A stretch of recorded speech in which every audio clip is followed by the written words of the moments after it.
Controversy time.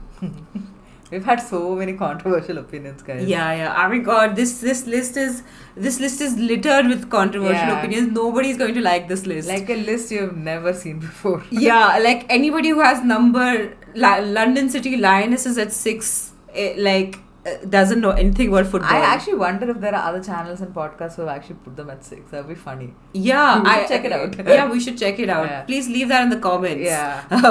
Do link us. Yeah.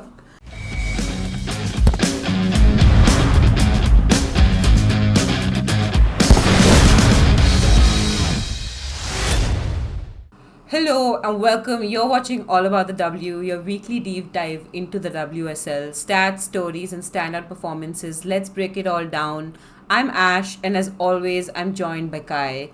Today, we're doing a season preview for the 25-26 season. Who'll win, who is in trouble, and where your team will land on the table.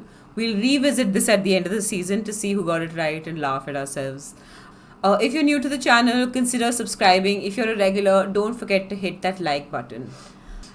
Let's dive right in. Who do you think will come last this year?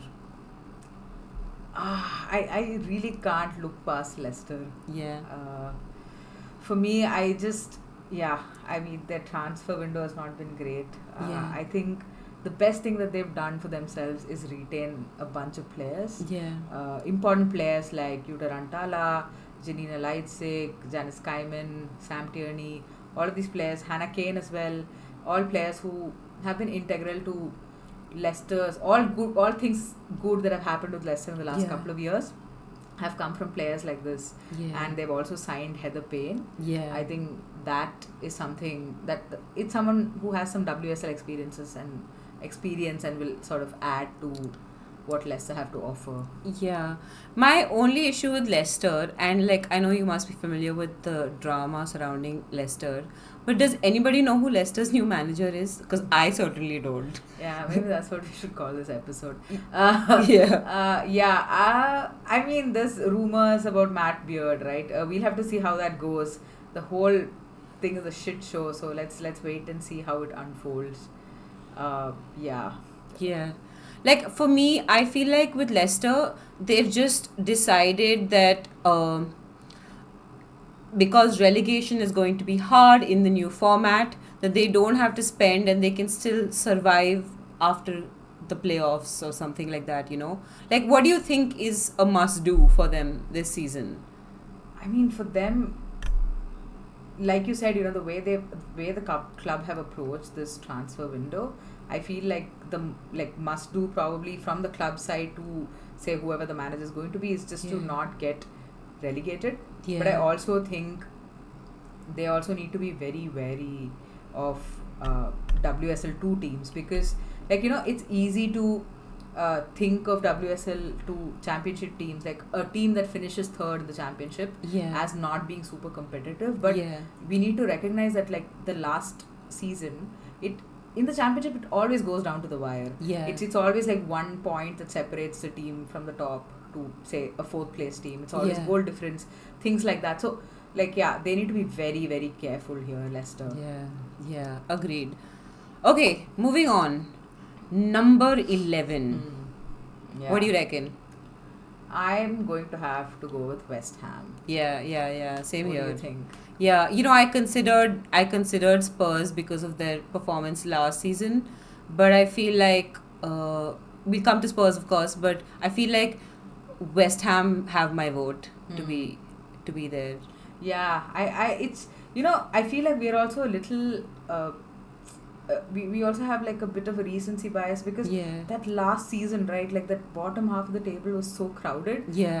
When we look back to the last season to refer and make some predictions this season, it's a bit difficult because in our heads these teams are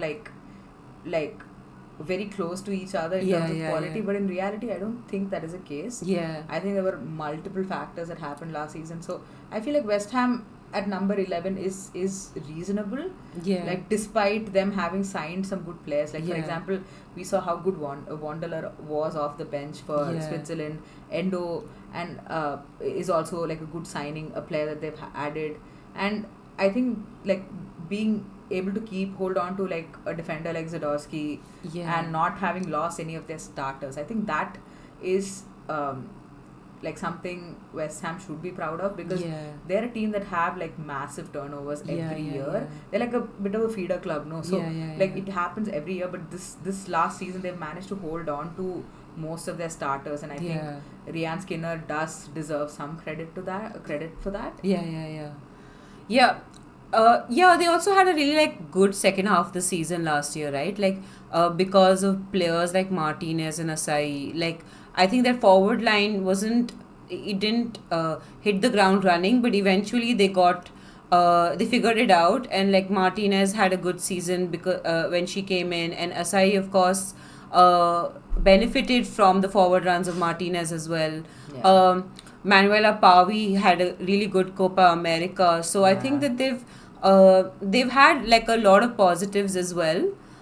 So never know, they could finish higher than 12th because Yeah. of that. Yeah. The thing that I'm a little concerned with about Rianne Skinner is that, her strength is also in some ways her weakness, which is Yeah. that, there's a lot of reliance on player quality, even Yeah. though she understands like the profile of players she has and tries to get the best out of them and set them Yeah. up for success. I feel like there's an over reliance on, say, a player like Katrina Gori or Shakira Martinez or Viviana Sai. So I think that's something that worries me, because there's a lack of structure in some ways. I also feel like they're similar to Leicester in that they're a club that just want to stay up. Yeah. They show very, very little ambition, and that frustrates me quite a bit, to be honest. Yeah, like not having ambition translates to other things as well. Like, for example, they don't host games in the London Stadium, right? Like, the fact that you're not hosting like games in your main stadium makes the games inaccessible to fans. Yeah. And if you don't increase the number of fans that you have, the fan support, then there is no pressure to have ambition either. Because, like, although the West Ham fans that do watch women's football are very ardent, they are also few in number. So there isn't any pressure campaign on the management to do anything differently. And so I do feel like it is important for teams for that reason to play in their main stadium. Yeah. And I think that's like their must do for this season. Yeah. Like, relegation is going to be like relatively easy to avoid this season. So if they have to have an ambition, it should be to have increase the number of fans they have and to increase outreach to the existing fans, Yeah, I completely agree.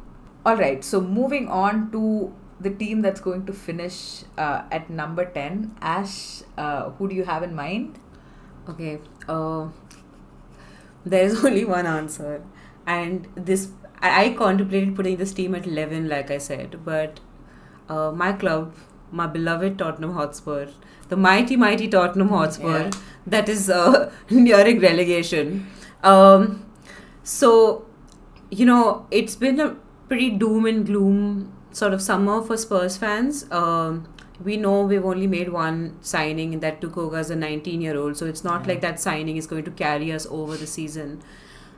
And we've had serious problems in our squad, but there are, like, I went looking for them, so there are positives. I like to, I'm an eternal optimist at the start of the season at least. So, we have a manager in Martin Ho who is familiar with the WSL because he's been an assistant at several clubs in the WSL. And, if you are interested in his playing style, go watch the video we did on the 3 new managers in the WSL, because we do a deep dive into their playing style, etc.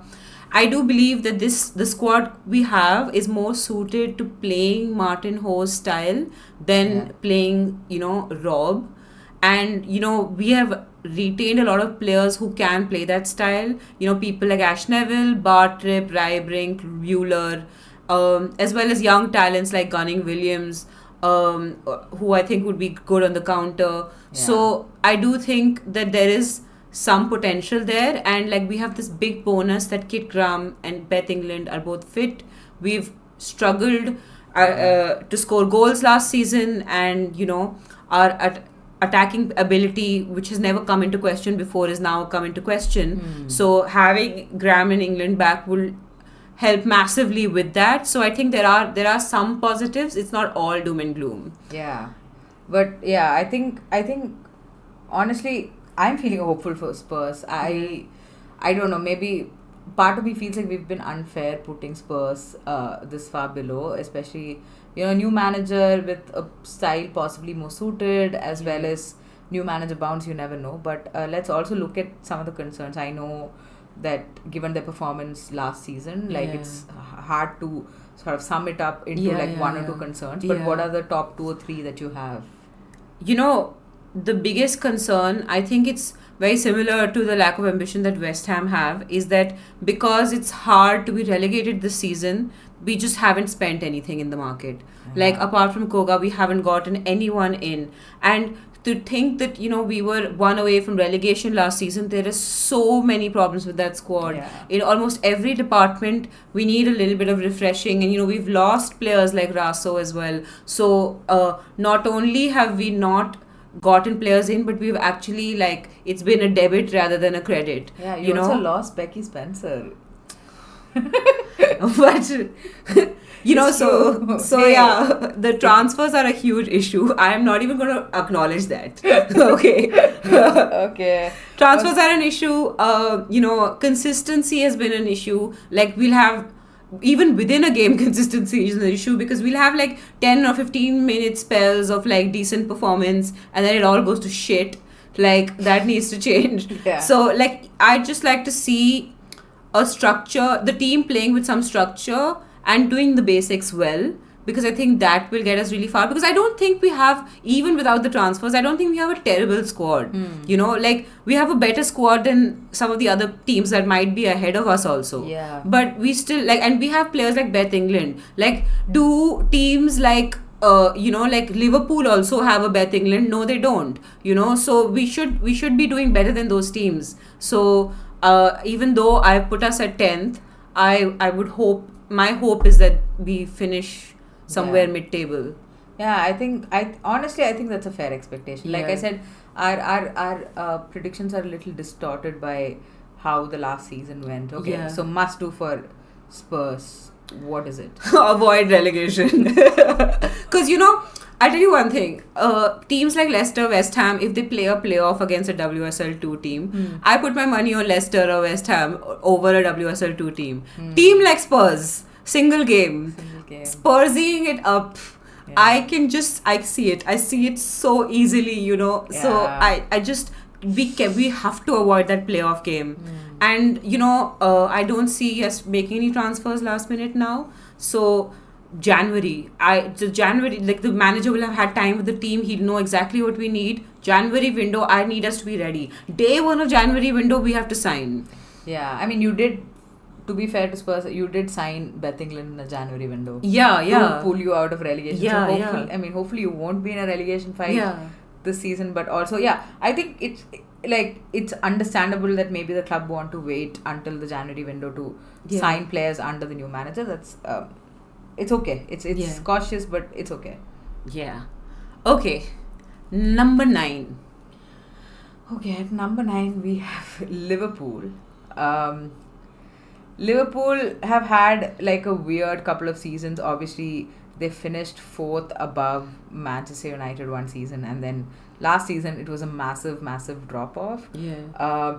But I think the positive for Liverpool is that they have actually managed to retain a lot of their starters. Yeah. Like very, very important players like Fuka Nagano, Gemma Bonner, Grace Fisk, Rachel Loss, and even Leanne Kiernan, who, I mean, maybe shouldn't be a starter for Liverpool, but she did start quite a few games and Yeah. did score a handful of goals. So that's very important. And I also I'm very excited to see Raffaella Borgarafe, the Yeah. keeper that they've signed. We'll have to wait and see whether Rachel Laws will start or Raffaella will start. But yeah, that's a positive. They've also signed Sam Kerr on a permanent transfer.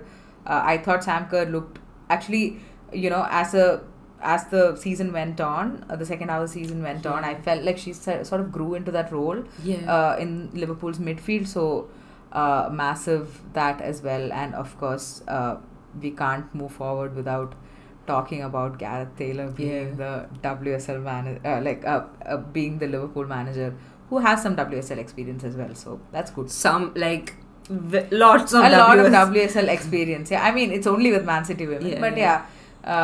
So this is my issue. Like, if we have all these players they've retained, and they've signed one or two people, and they have Gareth Taylor, who's supposedly this amazing hipster manager. He's anything but hipster. Yeah, whatever. Ian Skinner is more hipster than Gareth Taylor.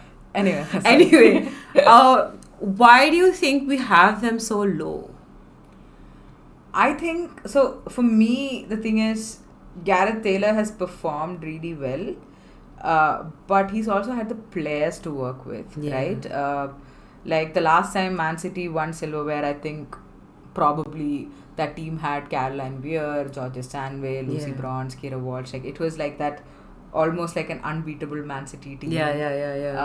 So that's one thing, and the second thing is, I feel like, and I think I mentioned this in our the manager video as well, which is we're going to see like a Brighton sort of a season, like last season's Brighton situation with Liverpool, which is trying to implement a new philosophy with not necessarily having the players to do it. Hey, it worked for Brighton.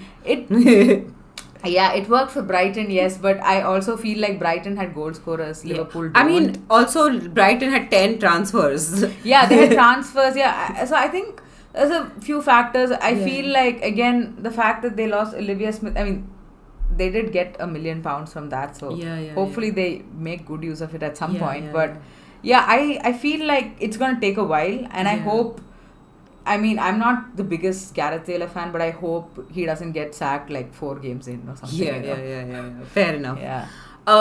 Okay, so with the Taylor there, big name manager, what is the least people should expect in terms of, not like we have them at 9th, but what ideally should people expect?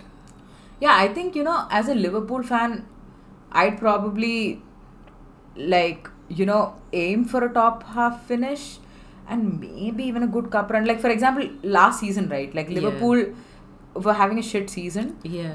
Despite that, they almost made it to the FA Cup final.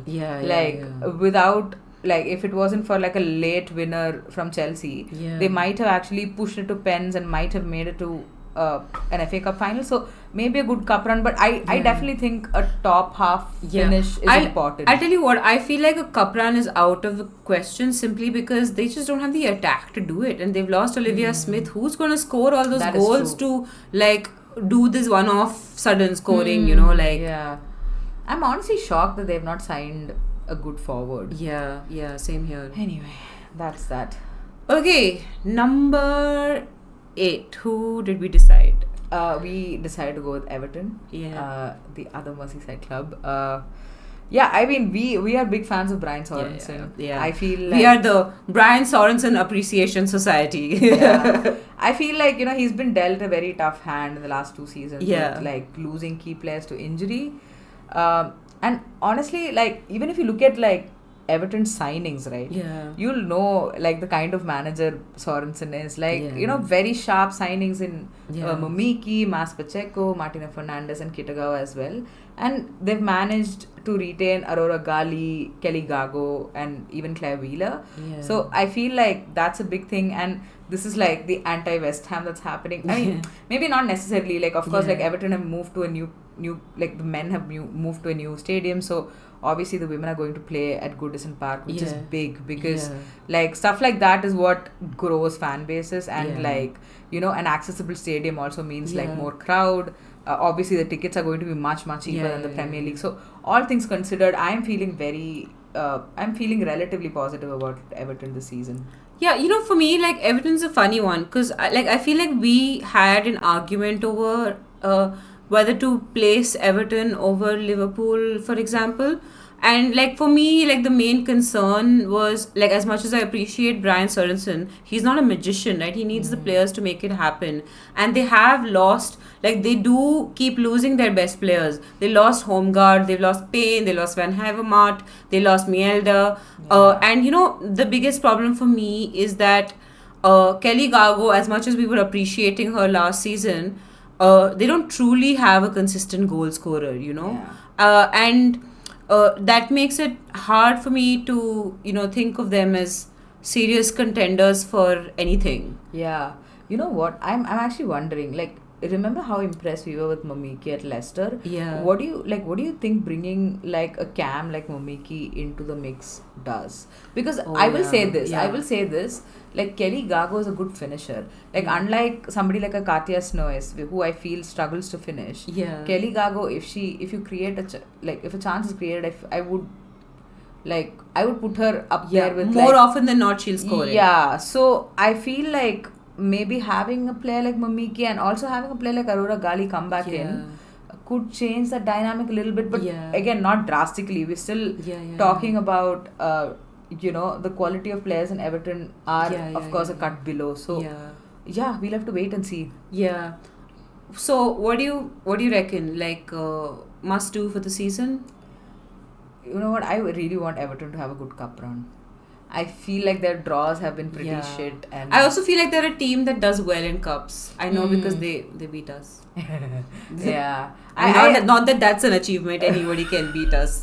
Yeah, I think a good cup run would be nice. I want that for Brian Sorensen, if not anything else. Yeah, me too. Okay.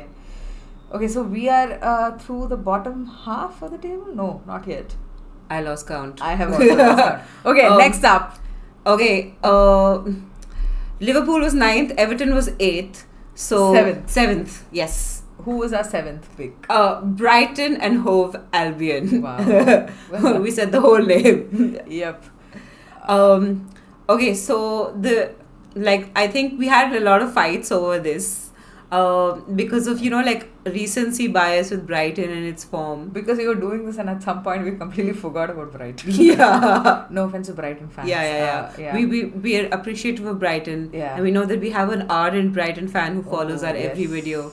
But yeah, I mean, they finished last season under Vidušić on a high. Like, he got manager of the season, I think. And, you know, he's created a personality and a playing style for the club.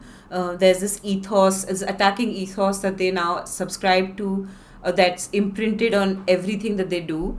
And, you know, they've signed, if I get the pronunciation right, Chimaka Nadozi. They've signed Minami, and they've got Ajimang and Kafaji on loan. And Ajimang, of course, would be flying high after that Euros performance. Yeah. So there is a lot going right for Brighton, and you know, like they already strengthened last year and they're building on that this year. So there is a lot going right. So I'm quietly optimistic about Brighton's chances this season. Yeah. I also feel similarly, but I think the flip side of it is that, you know, like sometimes the way they set up makes it really hard to defend, Yeah. which means they need to kind of score more goals, which is kind of what they did last season. Yeah. They did try to outscore their opponent, or at least match their opponent in some of the tougher games, and they have struggled a bit against low blocks. So Yeah. like I have some concerns in terms when it comes to their attack, and Yeah, obviously yeah. they lost Paris and they've not added. I know they added what is the name of that player? Camacho. They've added to their attack, and of course, like Ajimang is coming over, but both very young players. Of course, they have like experience behind in, say, players like Frank Kirby, etc. But yeah, I'm a little concerned with their attack. But yeah, I feel like Brighton will do enough. Yeah. I think because like the way they set up, it makes defending really, really hard, you know, and that means that their playing style demands that they outscore their opponent in every Yeah. game. And you know, when in against the big teams, that works out because, like the game is pretty open. But against the smaller teams with the lower block, that's really hard, I think. Yeah. It's hard on Brighton to do. Yeah. Okay, must do for the season for Brighton. I feel like, like last season, obviously, Vidosic, I feel it deserves that Manager of the Season award without a doubt. Yeah. I also feel like Vidosic got a lot of leeway because it's a new playing style, and maybe he necessarily did not have the players to do it. Yeah. And now he's had another transfer window to work with, and I feel like those mistakes need to come down a little bit, especially playing out from the back, things like that. Those need to come down a little bit, and I feel like that's definitely important, and maybe a top half of the table, top half finish, maybe. Yeah, at least maintain where they were last season. I know we have them in the bottom half in 7th, but still. Yeah, that's the thing. It's again like it always happens. 2 seasons ago, Villa finished 5th. Yeah. And then they dropped to like 9th or something. Yeah. And then the season before that, Liverpool finished 4th and they dropped to wherever they dropped to. I can't remember. Yeah. So it's hard to maintain that consistency, which I think is good for the league as well, because it means that it's competitive. Yeah. So that means like Brighton need to maybe work a bit harder. But I'm happy with their signings, I would say. Yeah. Okay, we have a very controversial number 6. I think everyone can guess, considering they haven't been mentioned yet. But new kids on the block, London City Lionesses, their first time in the WSL. And we have them at 6. I mean, we would never do this for Palace. But just looking at their transfer season and so many other things, like there are so many arguments for having them at 6, and I will have Kai make them because I'm too scared to make them. Yeah, no, I mean they've basically signed an entire starting 11, haven't they? Yeah. Very important players, I think. Players with WSL experience, players with a bit of flair, players who have done well in the Euros. Like Van der Donk, Poppy Pattinson, who we rate on this channel. Nikita Paris, who Ash rates on this channel. Katie Zellem, who we know has been in the WSL, of course, moved to the NWSL and now she's back. Linari, who really impressed both of us during the Euros. And of course, Yana Fernandez, who is from Barcelona, fullback. So, some very, very important players have been signed, but at the same time, I think what strikes me is there's a balance of youth and experience there. You have a striker like, Isabel Goodwin. I don't know if Isabel Goodwin is going to be the starting striker, or is Paris going to be, very, very important questions, exciting questions. I think, usually what we see, at least in the last few seasons, what we've seen is a club that's come up also tends to get relegated. And this season, A, relegation is hard, and B, I feel like London City Lionesses have done a lot to not get relegated. And at the same time, because they're a club that's just come up, the pressure is off a little bit. Because, it's not like they're expected to... I mean, we have put them at number 6, but I don't think, probably there's too much pressure on them to finish, say, top half of the table or anything. Even finishing something like an 8th, I would see it as a win, because having so many new players, them gelling together, it's always going to be a tough task. And I mean, listen, if push comes to shove, there is bags and bags of money that Michelle Kang has, which she can use during the January transfer window. I mean, this is part of the reason why I thought they might be 6, is that even if they're languishing at 11th, like Villa was last season, they can very easily buy 2 or 3 superstars and bring that up to 8th or 7th,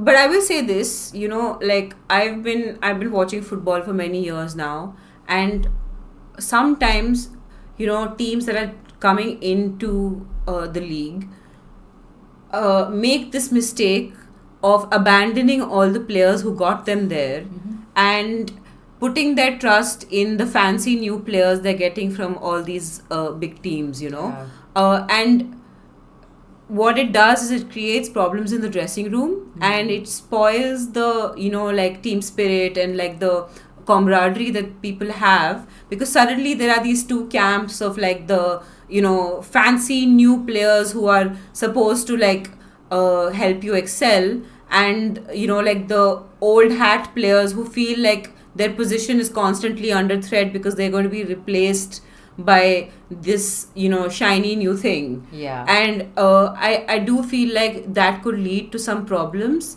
especially when, I'm not in favor. I think that team owners should be invested in their club's success, but I also believe that they shouldn't be too involved in the footballing side of things. Yeah. And because that creates undue pressure, and it puts a lot of power in star power. Like, because like the team owner is looking at things from a brand perspective, Yeah. rather than looking at it from a footballing perspective and the team balance and these type of things. Yeah. Sometimes you just need a player who gels the team together rather than a star player, Yeah. So I do worry that too many transfers is also a bad thing. Yeah. You know.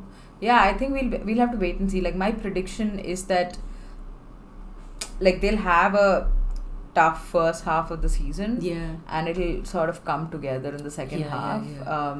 But what do you think is a must do for London City Lionesses? I think the pressure is off in terms of relegation, but I think they should have a good showing against the teams in and around them, the bottom half of the table, like to show that they are here to stay. Yeah. Because if you spend that much money and you're losing to Leicester, then like, what is the point? Hey, we drew against Leicester last season. Don't shame Leicester. No. Yeah, I agree. I think that's a fair shout. Yeah. Yeah. Okay, Ash, let's look at who we think are going to finish at number 5 in the table. Drum roll. This might be slightly controversial because of their performance last season, but I think, and we had many discussions about this, that Aston Villa are going to finish 5th on the table. Yeah. Like, despite how terrible last season was, they ended it on a high with back-to-back wins and finished 6th in the table out of nowhere. Totally Yeah. out of nowhere. And, Arroyo's had enough time in the league now and a transfer window under her belt.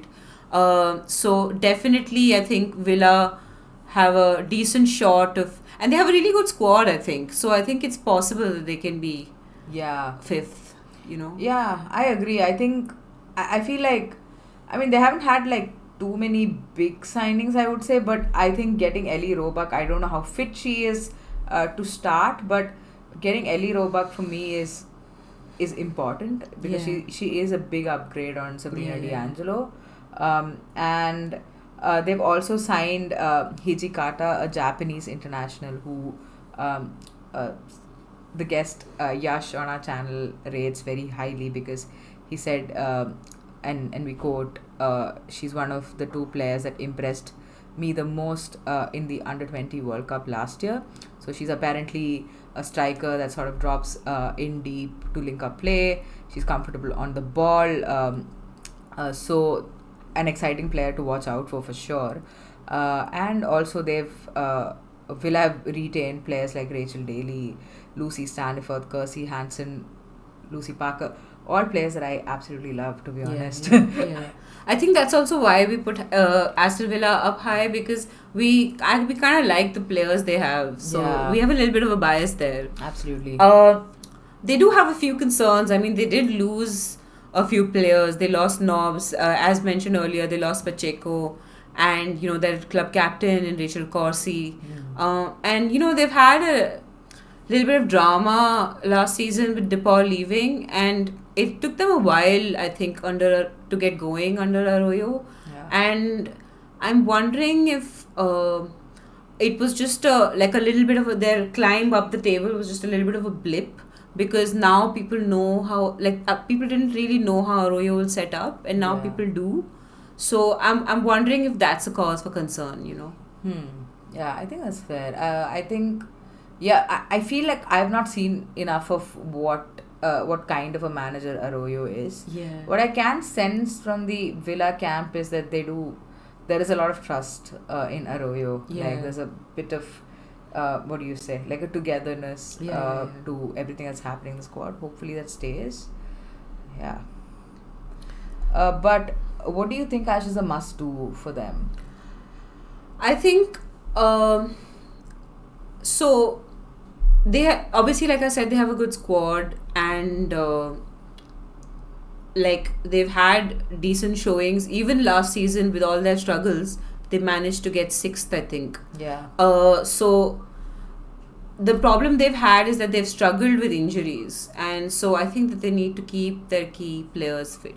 I think that's the biggest thing. I think if their players stay fit, they will maybe not finish top half, but at least mid-table.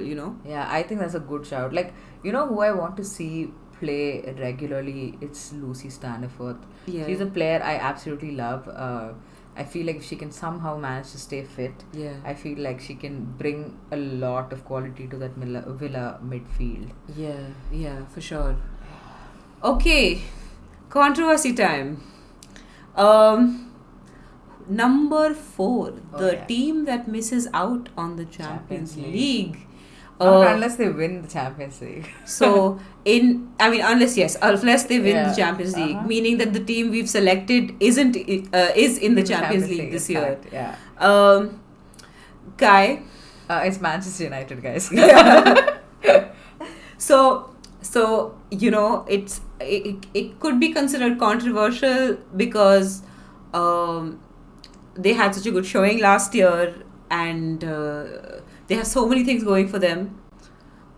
What are the so many things going for them? Yeah, I think they've had, like, I honestly, I don't think it's enough in terms of transfer, but the two players that they've got in, I think are good players. Like, I really like Zigiotti. I think she is. Yeah. We've been praising Yeah. her in the Euros as well, you know. Yeah, I think she had, like, pretty much, I think between Angeldal and Zigiotti, I think they had, like, fairly good games. Yeah. Of course, they didn't make it very far, but we know how that Yeah, kind of yeah, a different yeah. story.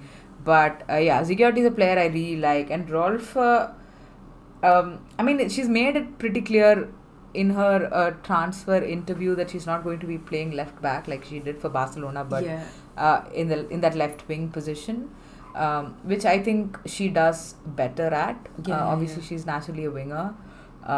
But again, she's a player who kind of struggles to stay fit, so that's a cause for concern. But honestly, like, I am, like, they're probably not going to do exceptionally well in the Champions League. Yeah. But at the same time, I feel like You never know. I mean, like, I think United are just as good as Real Madrid, for example. Yeah, but like just in terms of squad depth, and I think we'll come to that in a little bit. But yeah, I think they also have, like, they had a solid defense, until Yeah. that last game against Arsenal, Yeah. which just went, I don't like, Yeah, it was yeah, crazy. I thought the defense was pretty stable. Nothing could get past Jade Riviere, Mia Letizia, and Fallon Joyce. At least that side of the defense. And Turlin just scored a hat trick in the Champions League qualifier. So these are definitely positives. Hannah Yeah. Blundell will probably come back at some point in the Yeah. season after the maternity leave. So yeah, those are definitely some positive things to reflect on. I do think this is the year of Turland. I've got Turland in my fantasy league as my first choice striker. So I fancy. think I've gone risky with the striker thing, but I feel like it's the year of Turland. Ooh, okay, that's a good shout Yeah. actually. Okay, what are some of the issues do you think Manchester United are going to face this season? I mean, like you said, like Champions League, they struggle with squad depth because playing midweek, week in week out. I think, and they could also lose Grace Clinton, who scored 8 goals last season. So they're going to have to make up those 8 goals amongst their other players. Yeah. Especially with squad depth, injury, tiredness. I think that's going to be very difficult. So yeah, they do have an uphill battle this season, I think. Yeah, That's why we have them 4th instead of 3rd, because I feel like playing both the tournaments is just going to take too much out of them. Yeah, I just think that drop off in quality for United, I just can't seem to look past Yeah. it. like pretty much every position, like you Yeah. look at the left hand like side, you look at Leah Galton, Rolf, like players who Yeah. can't stay fit, and then I personally Yeah. don't rate Mallard as much. Yeah. Yeah. So Yeah. these little things are going to Yeah. Yeah. and potentially losing Grace Yeah. Clinton, that'd be a Yeah. massive Yeah. blow. Yeah. Yeah, what do you think is something that they absolutely have to achieve this season? I think we have them at fourth. Not being fourth is something they have to achieve this season, because like they have to secure a Champions League spot, and like they have to get far in the Champions League while securing a Champions League spot, because they have all these players like Letizia and Riviere, etc., who are youngish players, and like they're also really good players. Yeah. To retain them, I think they need to play Champions League, because if they don't, these players will start looking elsewhere. Yeah. So I genuinely, and like you can already see it with Grace Clinton, who feels like maybe Toon and her can't play together. So there are talents who are now looking elsewhere, and so you don't want to lose out on what you have already. So I think they really need to secure third. Yeah, I think that's fair. Yeah, it's going to be hard for them. I honestly, I almost feel confident that I feel like that's the one thing in this prediction that I feel absolutely confident about. It is that United are not going to finish in the top four. Yeah, yeah. Yeah, I mean, we might be eating our words at the end of the season. Hey, that's the so whole point of predictions. Okay, at number 3, we've gone with Manchester City. And I think for obvious reasons, I think I feel like the top 2 is pretty decided. Like, personally, I feel that. So, Manchester City ends up at third. There have been Manchester City's had a very difficult season, right? It has just finished a difficult season. They lost Gareth Taylor. They have a new manager in Jeglerts. Kai, what do you reckon are the positives for City? Yeah, I think Like, why do they deserve third? Like, they could easily be fourth or fifth or even eighth. well, they deserve third because I said so. Nobody said so. No. Jokes apart, like I think for City, like with the quality that they have, last year's collapse, I would almost entirely attribute to Gareth Taylor's ineptitude and Yeah. also their injury crisis. Now Yeah. both of those things are gone. Yeah. So I think players are coming back. Like Hemp is fit. Bunny Shaw will get there sooner rather than later. Yeah. Greenwood, Fujino, Shimizu is back. She Yeah. played in the friendly. Carolyn and Greenwood are coming off the back of good international windows, like as in summer tournaments. So I think those are some positives to take away. Again, we discussed a little bit about how how City could set up under Jeglerts. Yeah. And they signed him early. I mean, they announced him while Denmark was playing in the Euros, so they announced him early enough. So it's been in the works for a while. Yeah. So he's also had time to settle in, maybe even influence a transfer in a big way and implement his philosophy onto the team. So that's all really good. Yeah. Yeah. I mean, all of this is hunky dory and all. Like, I just feel like, we've been talking about this since last season. We did many episodes on this. City just have a weak underbelly, like they need to improve their mentality. It was like that that Manchester derby, where you're 2 goals up, and how do you lose that lead? It's something wrong with their mentality. There is a cultural problem at that club, at least in the WSL.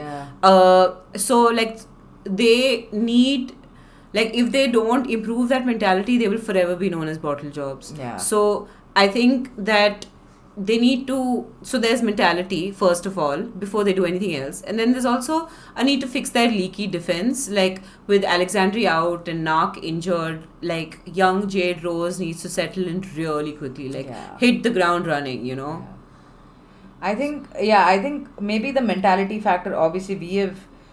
not seen City outside of Gareth Taylor in a while, right? And of course we've seen them under Nick Cushing, but Nick Cushing had basically like an impossible task. So I think and no players to do it with. and no players to do it with. Yeah. So, so maybe this change in manager, Yeah. Eglerts is just what they need to sort of have a clean slate. Maybe that's what you need to fix your mentality a Yeah, little yeah, bit. yeah. But yeah, I think for City, Champions League is a non-negotiable. Yeah. I think like they've signed a few players without Champions League this season. If they don't manage to secure the Champions League spot, players are without a doubt leaving. Yeah, yeah, yeah. Players like Miedema, Bunny Shaw, Caroline, who was explicitly announced that she wants to play in the Champions League. Yeah. Hemp. Yeah, Greenwood, all of these Yeah, players yeah. deserve to play in the Champions League. And, Yeah, yeah, yeah. They're Um, absolutely like premier players. They could play in any team in the world. Mhm. Hasagawa. Hasagawa, yeah, Hasagawa. absolutely. Yeah. Okay, controversy time. We've had so many controversial opinions, guys. Yeah, yeah. Oh my God, this list is littered with controversial Yeah. opinions. Nobody's going to like this list. Like a list you've never seen before. Yeah, like anybody who has London City Lionesses at 6, doesn't know anything about football. I actually wonder if there are other channels and podcasts who have actually put them at 6. That would be funny. Yeah, We should check it out. Yeah, we should check it out. Yeah. Please leave that in the comments. Yeah. Do link us. Yeah. Okay, number 2. Kai, Number 2. I'm leaving this one to you Yeah. to break to the fans. Yeah, we think Chelsea are going to finish number 2. I think, last season, obviously, it was like a dream and a nightmare, right? Like you had an unbeaten domestic season and then got spanked by Barcelona in the Champions League. Yeah. But it's good, right? It's good momentum to go into a new season with, and a big buoying factor is Sam Kerr being back from her ACL injury. I am waiting to see her name on a team sheet because it's been far too long. Excited about that, and Chelsea have also managed to extend contracts of some key players like Millie Bright, JRK, Buchanan, and I think Erin Cuthbert as well, right? Yeah. So yeah, those are some of the positives, and Hannah Hampton having a really good Euros also, I think, goes a long way. I think again, goalkeeping position is such a confidence position, and I feel like she's been growing consistently since she signed at Chelsea, which I certainly did not expect. I did not even expect her to be a starter, but here we are. So I'll tell you why I think they're going to be number 2. Okay, I think that in order to win the Champions League, you need to do what Arsenal did last year, which is at some point you need to go fuck the league. Yeah. And if Chelsea really are serious about contending being in contention in the Champions League, they need to take the brave decision of being like, okay, we have won the league, we've done that, we won the treble, we've done that. There is nothing to achieve here by winning another and another and another. Yeah. I'm not saying that winning the league is not impressive. It is, of course it is. But, at some point you just have to be brave and be like, okay, that's the trophy we want, and work towards it. And so Chelsea just need to just be brave and abandon the league. You know what? This is really interesting because it's something I've been thinking about how Chelsea deal with losses. Yeah. And in the last 2 seasons, I almost feel like our winning mentality works against us in some ways. Which is that, like, if we lose matches, right, we stumble a little more going forward. It's very weird. Like, it's like, we lost to Barcelona by a whisker. And like poor refereeing, whatever. Not last season, the season before that. That's why I wanted to clarify. The season before that, and then we ended up bottling that match against Liverpool. So like there is something that losing does to us that we Arsenal like absolutely fucked up their last 3 games of the league. They conceded about 9 goals in 3 matches, and they went on to beat Barcelona. Chelsea can, like, with our mentality, we can never do that. Like, we would shut shop and like maybe not even turn up for that final. So like I don't know how they're gonna grapple with this. The reason I think Chelsea are gonna finish second is just because our forward line is just looking lackluster. I know we're very close to signing Alyssa Thompson, which is a good thing. But I don't know.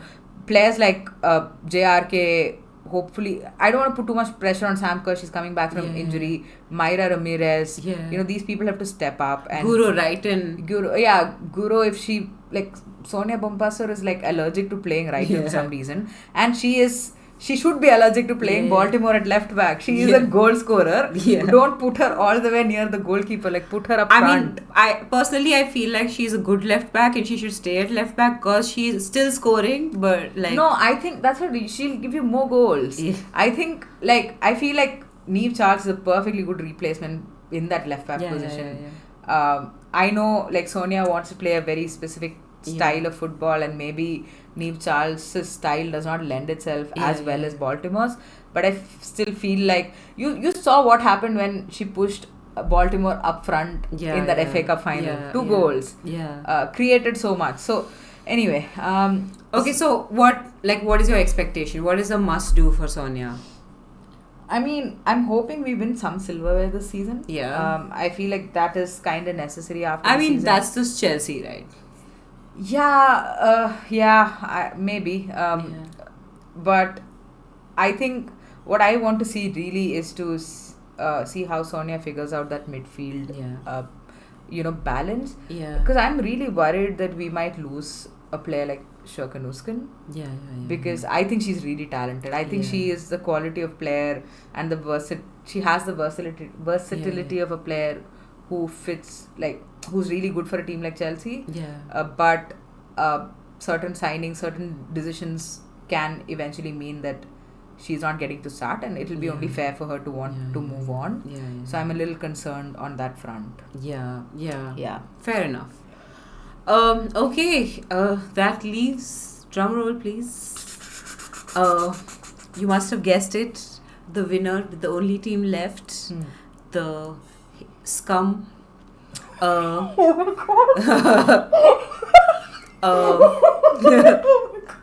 That is so funny. Yes, those lot down the road. Arsenal Football Club is who we have predicted. A Chelsea fan and a Spurs fan have got together to make a ranking and predicted that Arsenal are going to win the league. How the hell that happened? Maybe I have this no is clue.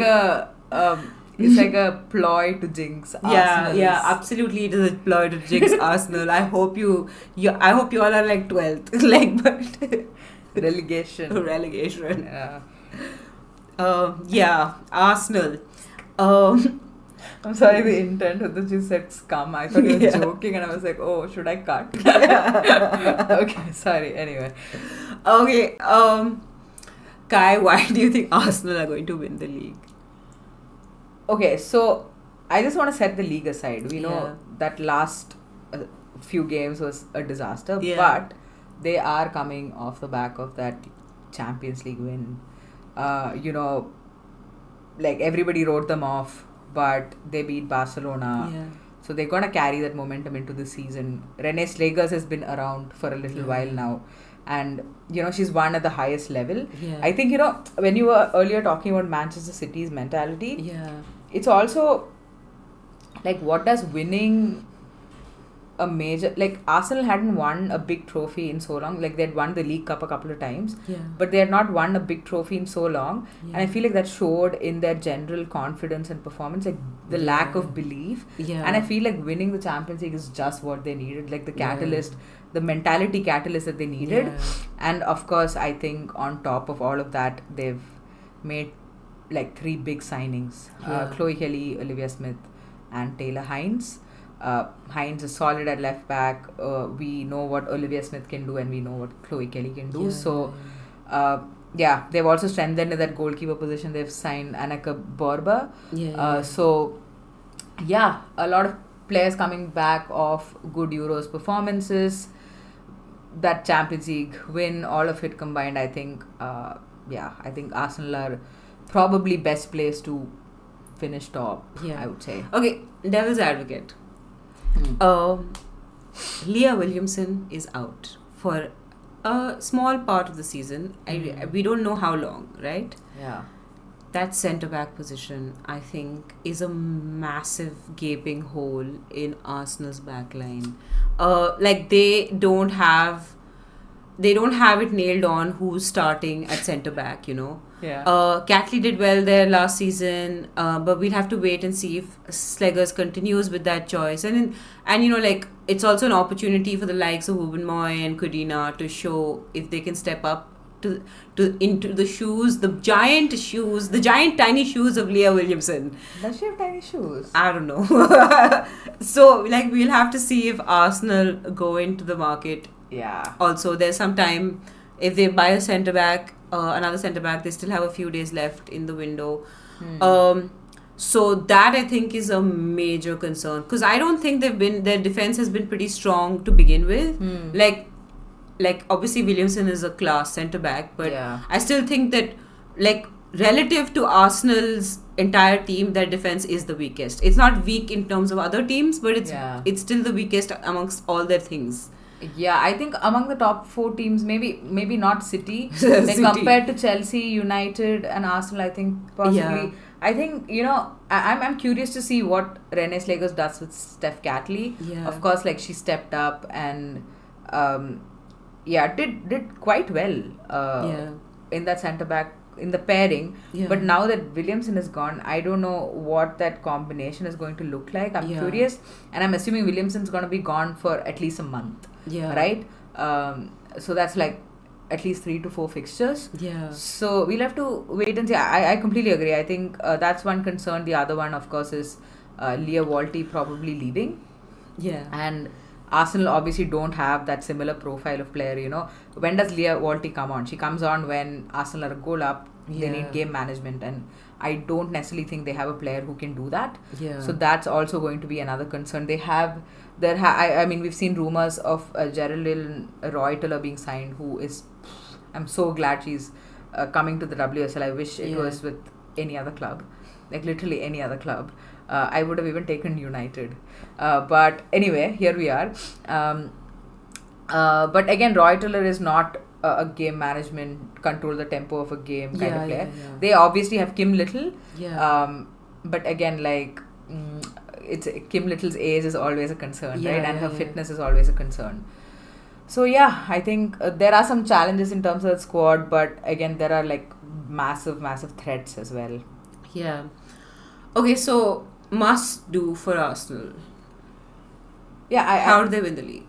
I think, I don't want to talk too much about silverware. I think what Arsenal need is to bring about some consistency. Yeah. I think, like, you know, they need to figure out a way to break down low blocks, which I think has gotten slightly better with that like midfield of Mariona and Kim Little. I mean, Mariona has been that secret key to the lock. No? Exactly. And I feel like maybe, I don't know if it's a confidence thing, but Arsenal's consistency, it just isn't there. Like, compare that to Chelsea, like just grinding out wins, like the most boring 1-0s that you'll ever see. I mean, arguably United are better at that than Arsenal, you know, those 1-0 victories or whatever, you know. So, I mean, that speaks to it a little bit, right? Like, you need a defense. Like, you know, sometimes Arsenal are just like pushing forward so much. Like, they leave massive gaps for teams to break on them and things like that. I mean, to be fair, they have ground out a victory against Barcelona, so they are capable of doing it. Yeah, so that's the thing. Like, how can you do that every day? Of course, that is without the ball. Arsenal need to learn how to consistently win with the ball. You know what I'm saying? To be fair, they are really good with the ball. Yeah, but that's my point. They with the ball, they're so flustered about scoring a goal that they leave massive gaps, right? So different ball games there.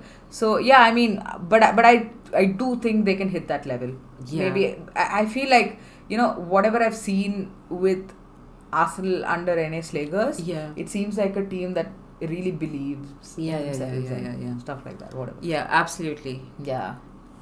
This is our WSL table for this season. But let us know what you think in the comments and who you have winning the league, who you have getting relegated, all of the above. You want to put down all 12 teams in the order you think they're going to be in, feel free. If you enjoyed this predictions episode, hit the like button and subscribe to All About the W for more WSL content every week. Thanks for watching, and we'll see you in the next one. Bye-bye.